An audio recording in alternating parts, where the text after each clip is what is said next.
Okay, this is our last section here with art history. In the previous section, we went over modernism, early modern art. Now we're going to get into high modernism. We're going to get into what is called postmodernism and contemporary art as well. Okay, so if we look at the first section there, kind of the dividing point between the first section and the second section here is World War II. That after World War II, Europe, there's going to kind of be a vacuum in Europe because of the toll that the First and the Second World War took on that area. On the flip side, America, we are going to emerge from this stronger than we have ever been. We've kind of risen to a world power at this point, and not a lot of the fighting really happens on our soil. So a lot of the ideas that we have with modernism, the idea of progression, this ambition of doing new and different things, that's going to continue in America, and the shift of the center of art is going to be from Europe, from Paris over to New York. And so a lot of the ideas here are the same, but this progression here we will call high modernism. Our first artist here of this high modernist era would be Jackson Pollock. He's what we would call an abstract expressionist. These artists who are working very expressively, because remember, that's still our paradigm, our focus for art here, the idea of expression being supremely important. And they're doing it very abstractly, so we have that term abstract expressionist. And Jackson Pollock would be one of those here. And you can see that he's very well known because his art is very different. That there's almost nothing here about this that is very traditional. That you don't have the traditional paint being mixed together on a palette and then being put on a canvas here. Here the paint's just dipped in and just thrown down on the ground where the canvas is. And so it's a very, very different technique, and it produces a different result. So this one is called Autumn Rhythm, and it's considered an action painting because we can see the action of the guy painting it here, and what is being recorded here is his brush strokes, his dips, and his splashes that he's doing there with the paint. Okay, so Pollock's a very good example of this idea of high modernism, of really trying to kind of break down the walls of what has been done beforehand. Another artist part of this abstract expressionist school would be this artist, Robert Motherwell. This is called Elegy to the Spanish Republic. And you can see here, these paintings, by the way, are very large, most of them. And what is seen as being kind of important, or maybe kind of epic here, is the all-important brushwork that the artist does. That the artist boldly throws down a brush stroke. That is kind of what is being enhanced here. Now the irony of that is these things are so large you'd never be able to do it with one brush stroke, and so that's kind of being mimicked here on this large scale here. But that would be another example here of abstract expressionism. Another example is Willem de Kooning, and this is called Woman and Bicycle. So here the subject matter is really not as important here as the expression with which he's painting. And you can see here he's definitely painting very expressively, almost like a child would. And so another artist of this high modernist period here has a very different approach, would be Mark Rothko. And this is called Blue, Orange, Red. And with Rothko, he's really interested not so much in the handwork of throwing some type of brush stroke down. He's much more concerned about, in this case, the interplay of color. That's what predominantly his artwork's about. Here we can see how he's using complementary colors for the most part. He's using colors that would give us some simultaneous contrast in terms of intensity, in terms of warmth and coolness. And there is a visual vibration that happens with these things here, especially between that orange and that blue there. That type of intensity is taking place, and it really gives us a visual vibration. Okay, but in terms of its form here, it's pretty simple. We have these rectangular areas of color against a large background canvas that is itself a rectangular color. And so in terms of form there, it's pretty simple. But he is taking a lot of effort here. He'd use a lot of very kind of thin passages of paint to kind of build up the paint to get the type of interaction there between the background and the foreground. A lot of times he would have a lot of different layers there to get the effect that he was looking for. And so, like I mentioned earlier, last time, with work that's really abstract, a lot of times it's kind of simplified, like we see here. And a lot of times there's a utopian idea to kind of this universal consciousness of art, which is something that Rothko was searching for as well. Now, if we look at this type of high modernism here, we will see that we will progress from this high modernist tradition into a very different type of art that we will know as pop art. But there are two transitory figures here in between those times.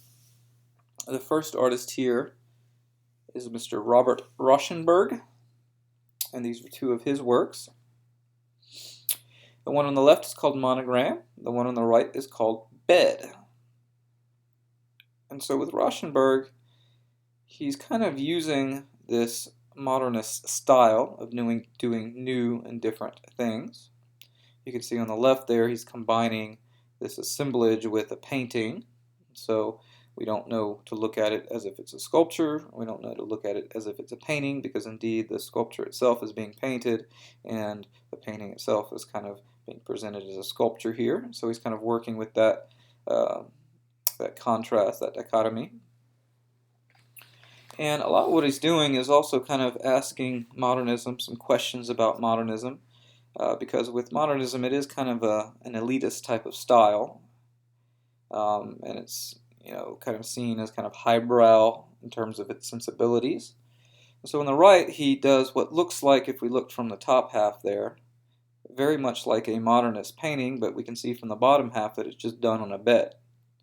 And so he's kind of asking the question, well, what is art? Is something art if it's done on a bed, or does it have to be on a particular canvas presented in a particular way? And so he's a little bit kind of subversive to this modernist tradition, but also kind of using the modernist tradition here to make his points. And one of his friends is Jasper Johns. We see with Jasper Johns here on the left, target with four faces. He's doing some of the same things as far as bringing sculpture into his painting, that he's building these what would be plaster casts of those four faces. He's building it in with his canvas there, and so he's presenting them together.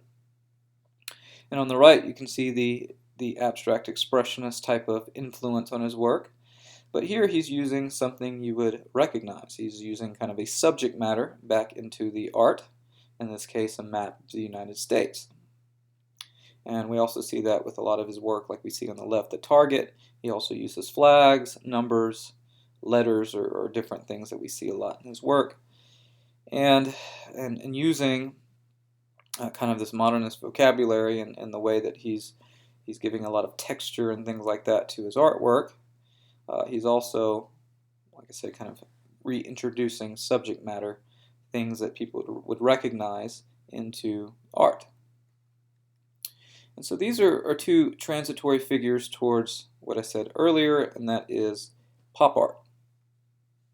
Okay, this is our first example of something that would be done with what we would consider this pop art era. This is Richard Hamilton, and the title of this piece is Just What Is It That Makes Today's Home So Different, So Appealing? That's the title. Just what is it that makes today's home so different, so appealing? So here we see basically the idea with pop art is that you're using popular culture as your subject matter. And we can see that here. We can see all of these things are basically collaged together. You see an advertisement for a vacuum cleaner there on the left. You see a Ford emblem there on the right, or I should say dead center. On the right, you see this picture frame on the wall. You see this other picture frame from a romance novel there. You see this weightlifter. This woman there on the right. All of these are basically pictures picked from different magazines and different articles and different things like that, and all collaged together here to make one scene here of what looks kind of like a living room. Okay, so the popular references here, the subject matter is something that we will see used a lot with pop art. This is another artist, James Rosenquist, and this is called F111. You can see here a very large painting. Mr. Rosenquist was a billboard painter before he became a fine art painter in this pop art style here. And so we can see the influence of a billboard painter and how he's painting very large here. And we can see kind of a painting equivalent to what we saw earlier. Here we see kind of a montage or a collage of different elements from the culture, the jet. We can see what appears to be a baby getting her hair done. We see kind of the space age here that's developing with the rocket in the background. We can see the nuclear age, reference towards that with the nuclear explosion in the background. A lot of different references to what is happening here in terms of culture.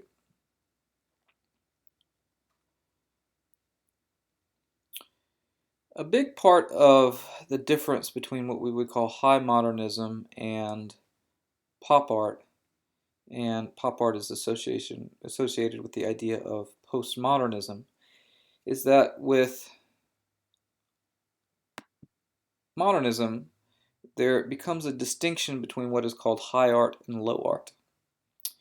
And with high art, that is the artists that are doing the avant-garde things. That in this paradigm of modern art, you have to be new, you have to be different, you have to be avant-garde. And so a lot of these artists that we see actually aren't very popular, because the whole idea with the avant-garde is you have to be unpopular before you can become popular. Now, some artists kind of do become popular, like Mr. Pollock here, but other artists not so much. But they're still considered high art because they are doing these avant-garde, new and different things. And what pop art does is that it takes a lot of times things that are considered low art, things like, in this case in the background there, comics or illustrated novels there. Things that would be considered low art because they're popular, also because they have this mass appeal. That is what is associated with low art and high modernism. Well, these pop artists are actually going to take some of that low art and try to make it high art. Okay, so we see that here with the work of Andy Warhol. His Campbell's soup can there on the top left, something he's really well known for. If we look at the Campbell's soup can, that would be something, Campbell's soup, that would be mass produced, that the masses there would purchase in stores. It would be commodified.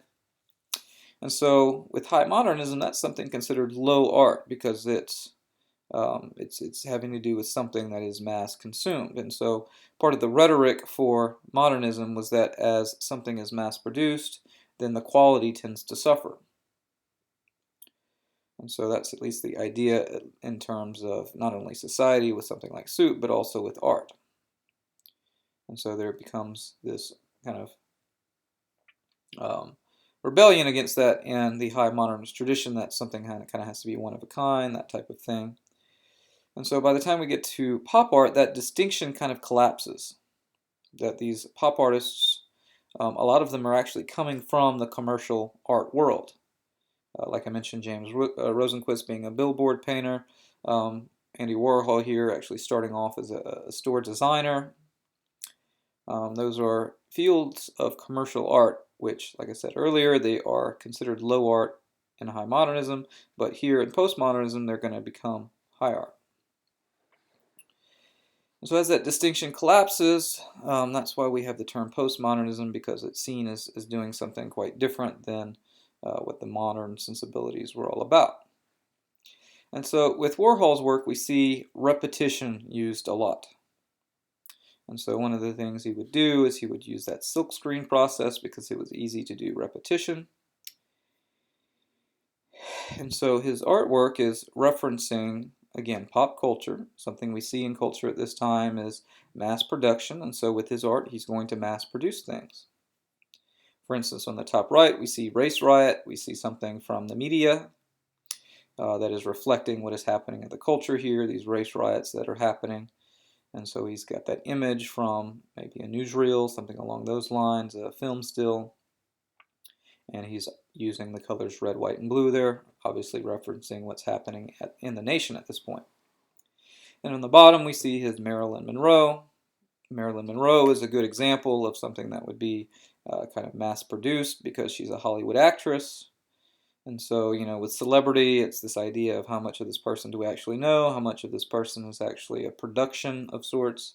For instance, Marilyn Monroe isn't even her real name. Her real name would have been Norma Jean. And, you know, also along with that, Hollywood makeup, how much of the person is, you know, projected out to us, how much of the person is, you know, the normal person that we would feel like we would know. Okay, so it's kind of an interesting question here with society, with the production of things, with mass production in society, especially in entertainment. Because if you watch movies or if you watch TV and you spend a lot of time with these people, you get a sense that you know these celebrities because you know their personality to a certain extent. But then we're left with how much do you actually know the person, since you actually hadn't spent any time with the person in close quarters to know what they're like in real life. So these are some of the things that Mr. Warhol here is referencing with a lot of his work, and it's really why he's considered one of the most emblematic pop artists, and really one of the best known artists really too. Another example of taking this low type of art that would be considered low art in high modernism, that in postmodernism here with pop culture and pop art is being associated with high art. That's the example that is used here with Roy Lichtenstein, I should say. That this example is called Drowning Girl. And Drowning Girl here is taken right out of a comic book. Okay, so again, with comic books, that was a type of art that was considered low art because it was cheap, it was mass-produced, and it was popular. And all of those things are the opposite of the avant-garde ideal that we have with high modernism. And so you get into a situation where when people are always trying to do new things and new things and new things, and eventually that kind of becomes static, and the only new thing you can do is going against the trend. And so that's what we see a lot of times here in terms of the evolution of things, and that's what we see here with modernism that turns into postmodernism. That these artists are taking low art, making it high art, because it's kind of the only new and different thing that they can do.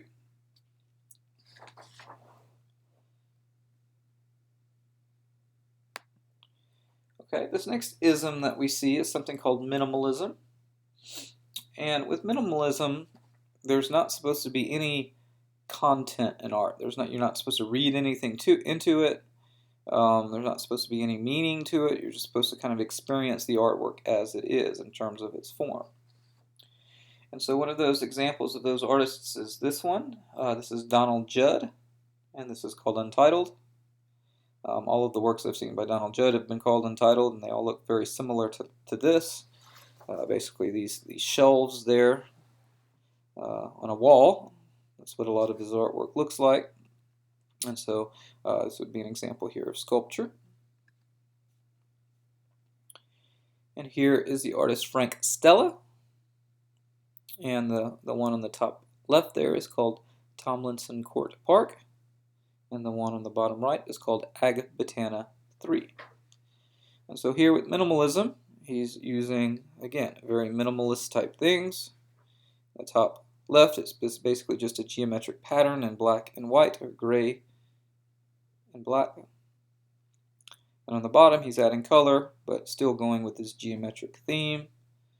That's actually a really large canvas, and he's creating the canvas to take that shape there, actually, that it's got a white background, but the canvas itself is, it's got that orange-red color to it. And then the different colors there with the different geometric designs. And so minimalism here is actually seen as kind of an advantage sometimes to not study art. For instance, Frank Stella here in college, I think he studied like English or philosophy or something like that, something other than art at least. And so it was seen as an advantage because it was thought that your mind wasn't going to corrupt with all of the things that had come before it, so you were free to do new and different things. So we can see that that's still, that idea of doing new and different things is still something we see around this time here with minimalism. Okay, this is a good example of something called conceptual art. And it's kind of right against this type, an example of kind of the opposite. That I said with minimalist art that there's not supposed to be any meaning, any hidden meaning, any deep content to it. It's really just about the form of the art. With conceptual art, it's the exact opposite. Here, it's all about the idea. It's all about the concept. And so, with this example, it kind of harkens back to the example that we saw with René Magritte when we had Cecina Pod and Peep, where he's showing this pipe and then he's saying that this is not a pipe. It's the same idea here with conceptual art. This is the artist Joseph Kosuth, and this is called 1 and 3 chairs. And so the idea here is that we have a chair in the middle, that's one chair. We have a chair, at least a picture of a chair on its left, and I should say on our left, and on our right we have the definition of a chair. And so the idea here is that we have one chair, but we have 3 chairs, but in actuality, 2 of those other chairs in the background are just symbols of the chair. They're not the thing itself. And so if we look at the word chair, why do we call this a chair as opposed to a cloud? Because that's basically just the name that we decided upon the chair. That if we, a long time ago, decided that we were going to call a chair a cloud, then we would call this a cloud, and if I would say a cloud, then this is what you would think of, as opposed to the word chair. So there's nothing inherent about the word chair that makes it a chair other than that's just what we have decided to call it. And so that's what we see in terms of the definition, in terms of the symbol of the word chair. That the real strength of the idea of the word chair is that what it signifies, what it means, that the concept is agreed upon is what makes it be. Okay, so this is where we get the idea of conceptual art, that's where in art the magic happens with the concept that's being transferred. And we see with the photograph that it's the same thing, that it's not the thing itself, it's just a symbol or a sign. It's just the concept of the thing that is transferred that makes it essentially a chair. Okay, so that's the idea of conceptual art, the idea that the magic happens in art when the concept is transferred. Okay, around this time we also have artists that are looking again to do new and different things, and one of those new and different things we have is earthworks, of using the actual world here as a medium of art of sorts. And so on the top left we have Walter D. Maria, that is called the lightning field, where we have this field of essentially lightning rods displayed out here in the middle of the field, and you'd have like a dugout that apparently you could go in and hopefully wait for lightning to strike during the thunderstorm. And we can see here that someone has gone through that trouble for us. So we have this interaction here with nature and art. We have the same thing on the right, at least the same idea as far as using the world in terms of earthworks here. And we have this one called the Spiral Jetty, and that one is by the artist Robert Smithson. And here he took tons of gravel and earth and basically dumped them here. I think this is the Great Salt Lake where this is located, and he makes this spiral jetty out of the earth. And so here he's quite literally making an earthwork here. And you can see this design here is what he's making art out of. And a lot of these works exist in photography because they would have been photographed, and that's kind of how they survive. Okay, two modern artists here on the bottom that are working kind of in this tradition are known as Christo and Jean-Claude. They're actually kind of this art couple here that work together on their art. And on the left, they have Running Fence. It's the title of the one on the bottom left. And on the right, they have something called The Gates. And so they're very interested in the idea of kind of wrapping the world in a sense. They have fabric that they use that kind of drapes the landscape. And so we see that with the running fence there on the bottom left. That was done some time ago, I believe in the 70s. And then the one on the bottom right was actually done fairly recently. It was done in the early 2000s in New York, in the Central Park area. They have these gates every so often that they would have as a way that they would have the public here interacting with art. All right, so around this time frame here, we are past what we would call modernism. That with pop art, like I mentioned, we went into postmodernism, which is a time where kind of that high versus low art distinction collapses. And so at this time, with postmodernism and what is called contemporary art, which is basically just the art of today, it's really another name for modern, but they had kind of used the term modern already, and so they use the term contemporary now to describe what's going on today. There is no real distinction now between what is high and what is low. You can have low art that is high art. You can use that as part of your kind of motif, so to speak. And so one of the things that happens along with that is something called appropriation, which we'll see here in a little while. We see a lot of photography in the contemporary art world. This is a very famous photographer named Cindy Sherman. This is called Untitled Film Still, number 84. And a lot of times she would kind of make elaborate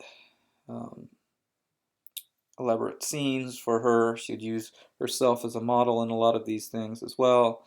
A lot of her self-portraits here involve the idea of her kind of assuming this role in a fictional type of film setting. And so her work is very, very well known. So we see photography used a lot in this next work by Barbara Kruger. This is called Untitled. In parentheses, we would call it We Don't Need Another Hero here. And you can see that she's taking a photograph that would have been used maybe in illustration or something like that in an older time period, and she's taking that photograph and she's appropriating it into her own work. And you can see here she's adding the caption, "We don't need another hero" here along with the photograph. And so appropriation is essentially like, taking something and repurposing it for a new work of art, which is what we see here, and it's what we see a lot in the postmodern contemporary art world, because again, there's no more distinction here between low and high art, that you can use low art to make high art. Okay, so I thought I'd run through some contemporary examples here of people that are still working today. For instance, these works, a lot of these artists here are still working in the contemporary art world today. This artist is an artist named Jeff Koons, and the top left one is called Puppy, and the bottom right one is called Balloon Dog. And for the one called Puppy there, that is a large sculpture, and the outside is adorned with a bunch of flowers. And on the bottom right, we just have the stainless steel base to it. At least I think it's made out of stainless steel. I'm not exactly sure, but you can see it's done with this balloon dog type style that it's referencing, you know, like some balloon dog the clown would make for a children's party, something like that. And with his work, he, you know, kind of similar to other artists that we've seen here, he claims that there's no, you know, special concept about his work here. And so critics are kind of divided about Mr. Kuntz here. But he is a very good example of someone who is part of this postmodern type of tradition where he was taking things that would be considered low art, things that are cute, you know, like puppies. In this case, both of these are examples of kind of childish type of subject matter here. And he's, you know, making something kind of monumental, something kind of epic with what would be considered kind of, you know, small, precious little art examples. And so his work actually does have a lot of contrast to it. For instance, if we look at the bottom right with the balloon dog, balloon, it actually does kind of look like a balloon, but its material is completely different. With the balloon, we'd be able to easily pop that with a needle or something like that. But with this sculpture, even though it resembles that, we wouldn't be able to pop it because it's made out of you know, some type of shiny metal here. So we have that contrast, also the contrast between, you know, something really large versus something very small, which is based on something very playful with something that's kind of more serious, is another contrast that we have as well. Okay, this would be an artist who, in terms of painting, would be a pretty good example of modern art that still, with contemporary art, it's still taking some of those ideas from the modern tradition, and that is doing new and different types of things. You can see with Elizabeth Murray here, she's actually making her canvas into these different shapes. It's very playful shapes, and she's using very playful, bright colors along with that. And so again, another good example of you know, these new different types of ideas that with the contemporary art world, ideas are still seen as something that is desired at least to be very new and very different.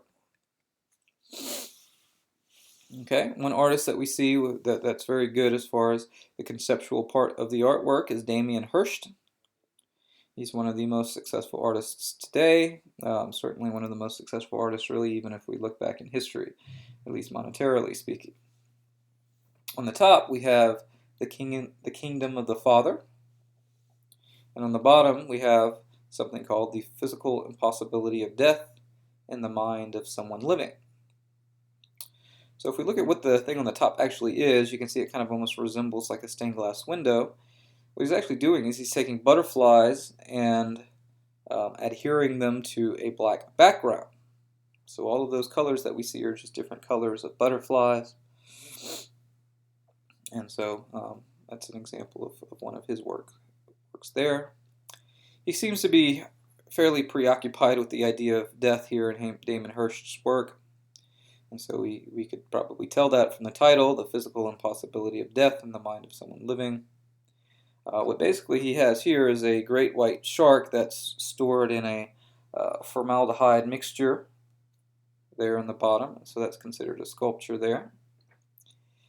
And he's done pretty well for himself making these objects here. That I believe the bottom sculpture, if I'm not mistaken, went for you know, something into the millions of dollars range. So again, quite successful here and very conceptual type of artist if we look at what his work is about. And this is another example. I wanted to include this one because it's an example of an installation that with earthworks we looked at that. That was an example of things that are usually pretty site specific. But installations are something we see a lot in the outside world, but also a lot in the interior of galleries and museums. And forgive me here, I probably will not get this name right. I've never actually heard it spoken. I just recognize his name from his artwork. But it's Kai Guo,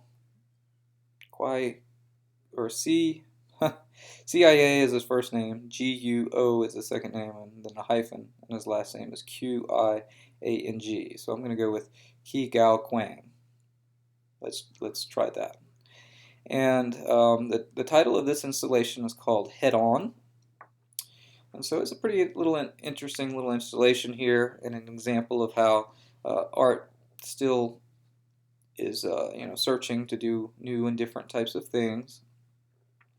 And how here we see these replicas of these wolves here look like they're kind of following each other and kind of jumping into this what looks like this plastic void of sorts here.